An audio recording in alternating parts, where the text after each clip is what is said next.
So you want to overclock but you're not sure how to start? Let's see if I can help.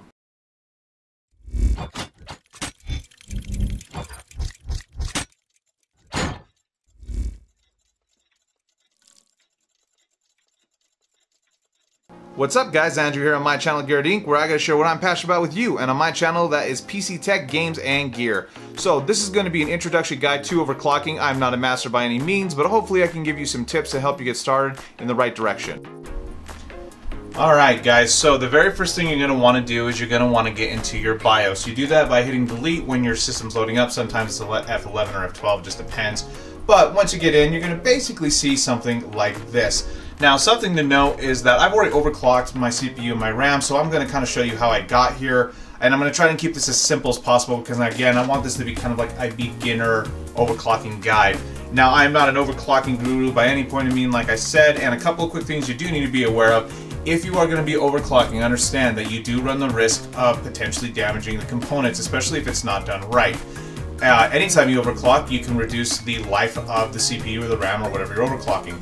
However, as long as you follow guides, as long as you're careful, honestly, there's no reason not to, guys. Especially now, it's so easy to overclock, you know, even from 5 years ago, that not doing it if you can, it's kind of just a waste, at least in my opinion. So, a couple things that you want to notice right off the bat. First off, if you look up here, you'll see there's my CPU speed and my RAM speed, and I'm actually going to try, there we go. So you can see my CPU speed and my RAM speed up here. These are overclocked. You can see my temperature. That is not accurate because this is a 1700X, meaning there's a 20-degree offset from the manufacturer that has to do with the XFR technology. So don't pay attention to that because my temps are actually closer in the 30s right now. And then as far as with this down here, you can see this number. So this is where we want to start. CPU base clock. Now, what that is that's the speed of your processor, just kind of its basic clock speed. And the way you want to think about this is if you actually had a clock and the hand on the clock was spinning around in circles, it's the speed of how many revolutions per second that hand is going around. Now, obviously, when you get into overclocking, it's actually in your advantage to increase the base clock to as high as it can go. Later on in more advanced overclocking, that's something you can do, but we're going to keep things basic, so we're not even going to mess with it. I typically don't anymore. I just don't spend as much time. So we're going to leave this at 100 megahertz. Now, if you overclock your RAM, something that you do need to be aware of is there's something called an XMP profile, which I'm going to show you later. It's basically a one-click overclock for RAM where the timings and the voltage and all that's already been pre-dialed in, and you just click and it sets it to that overclock. That can mess with this number, so that's something that you do need to be aware of if you're going to be overclocking your RAM with an XMP profile. I think with ASUS it's called something different, like ACOP I believe, so just be aware of that. Now the CPU ratio, so this is the actual speed of your CPU that you're setting it to, and how you get this number is you times the base clock by the CPU ratio. So 100 times 38 is 3800, or 3.8 gigahertz, and it's that, I mean, really is that easy. You can see where my CPU voltage currently is set to, and then I have 8 cores in this. This is the 8 core 1700X from Ryzen, so that gives you some basic information. Now to overclock, what you would do is you would go into Overclock Settings, and again, it can look different on your motherboard. Once you're in here, you're going to see a bunch of different numbers, so I'm going to explain what these all are and then how to actually get the overclock. So initially, I'm going to reset a couple of things here, because obviously it didn't look like this when it first pulled up the initial BIOS. It looked like this. So this is what it looked like originally. It's set to 34.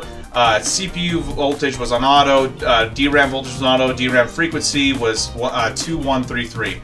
So, to start off with doing the overclock, the first thing that we're going to change the CPU ratio. Remember, this is the number times 100 to get the overall speed of your CPU. So, I've already done a bunch of dialing in, and I'm going to explain how you would dial this number in, but I'm going to set it to 3800. Now, just so you guys know, before I get lit up by all the, well, why didn't you overclock to 3.9 or 4 gigahertz? I can't on the CPU. So literally, what the safe voltage is for AMD, for you guys to know, it's 1.35 volts, or at least that's what they say the safe voltage is, right? That's their max recommended voltage if you're going to be overclocking the CPU.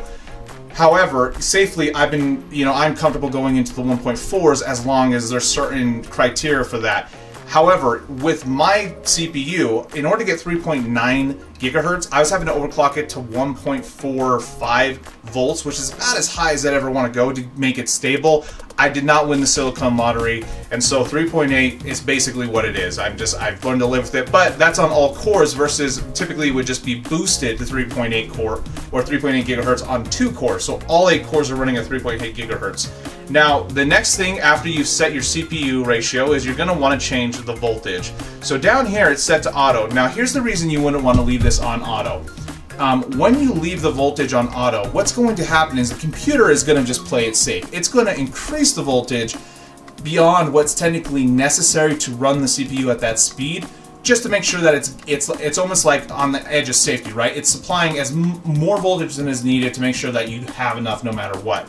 But I've dialed in the number, and again, for this one, it's actually the recommended max from AMD, which is 1.35 volts. Again, you can go higher than that and you'll be fine as long as you have the proper cooling for your CPU, but this is where they kind of recommend that ceiling at in terms of voltage for the CPU.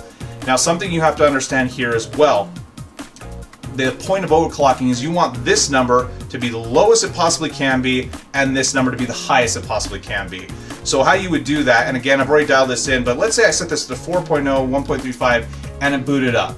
But then after playing a video game, it crashed. Well, I'd go in and I'd either increase this number or I'd lower this number. I'd lower the speed or increase the volts. And what you're trying to do, because every CPU is going to be different, they don't all overclock the same.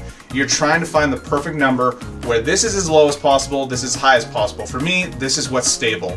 If I was to go down, let's say to 1.3, and it'll actually, whatever it's preset to, yeah, 1.30, or let's just say like 1.33 volts instead. Yeah, so 1.250. If I was to do that and then I was to run it, it may run for a little bit, but eventually it'll crash. I've spent a lot of time dialing in my voltage. So that's something that you guys want to do and want to experiment with, is you want to just make sure that what I do is I just go to the recommended volts, which is, or max volts for this, which is 1.35.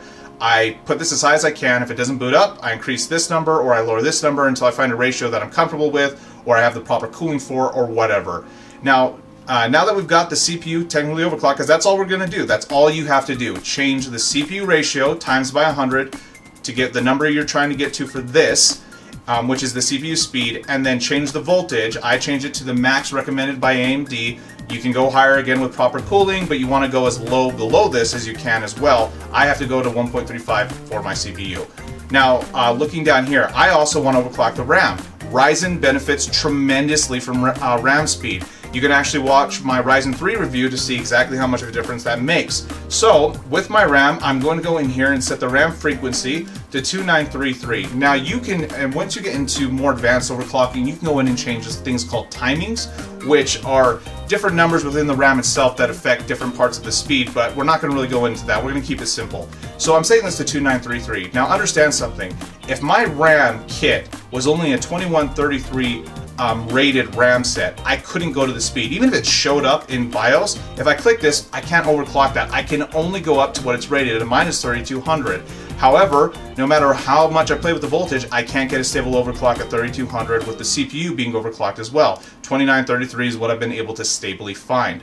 And then what I'm going to do is I'm going to go down here to DRAM voltage, because I certainly want to put that, you know, I want to again dial that in. And actually, for this set of RAM, the max voltage for this one is 3200. Now you would find that by going onto the website for the RAM you bought, and it should actually say it on the manufacturer's website first. So this is the 3200 kit of Corsair 16 gigabyte RAM, and it's actually okay to run up to 3200 at 1.35 volts. So I could probably drop this down a little bit, and I have before. It was actually set to auto, but I'm not going to really worry about dialing it in this video, but just understand that you would again set it to that and then kind of dial it in, because 1.35 is a run at 3200, so this can probably be underclocked a little bit, set down a little bit, and we'd be fine. I'm not going to mess with it right this second.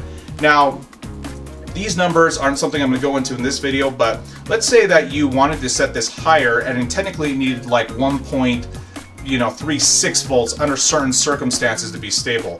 Well, you can actually set certain settings to feed the CPU those volts when needed. It's called an offset. So you would set a positive offset of, let's say, 0.1 volts. so that when the system requires it, it's not just shutting down. And that's something else that you can do in more advanced overclocking, but again, we're keeping it simple. So one more time to review, guys. We changed the CPU ratio to 38, we changed the voltage to 1.35, then we changed the RAM frequency to 2933. Again, you have to check what your RAM is rated at. This can technically go up to 3200. We're keeping it at 2933. And then the DRAM voltage is 1.350, which it's rated to run at for my kit. However, I can probably go down a little bit in there and be just fine. And you know, RAM voltage isn't as important as CPU voltage as far as heat and stuff like that, but you still want to get it as low as you possibly can. And guys, that's it. All you would do at this point is you would exit out.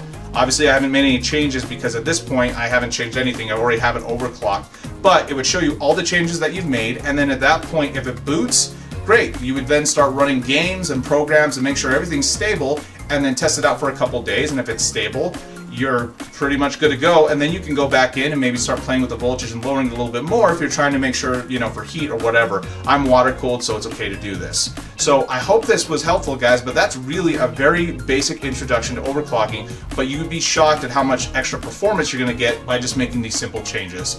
Alright guys, there you have it. That was my overclocking guide. I hope it was helpful. While basic, you know, these are kind of some of the first steps I learned when I got into overclocking, and there are more complicated things to go over, other things as well. I didn't want to go into that. This is supposed to be just kind of an introduction, and there are people who are way more experienced than I, so check out other guides, but at least I hope that in some way this gets you going in the right direction. Now, something I did not mention was temperatures. If you are going to be overclocking, understand that really you want to stay between 60 and 70 max under load. You can go into low 70s and you'll still be okay, but if you start to get into the 80s, it's probably best to reduce the clock or get better cooling, because you can run into things called like thermal bottlenecking, where you'll lose performance because the CPU is too hot, or you can potentially damage it as well. So make sure that you are watching those temperatures.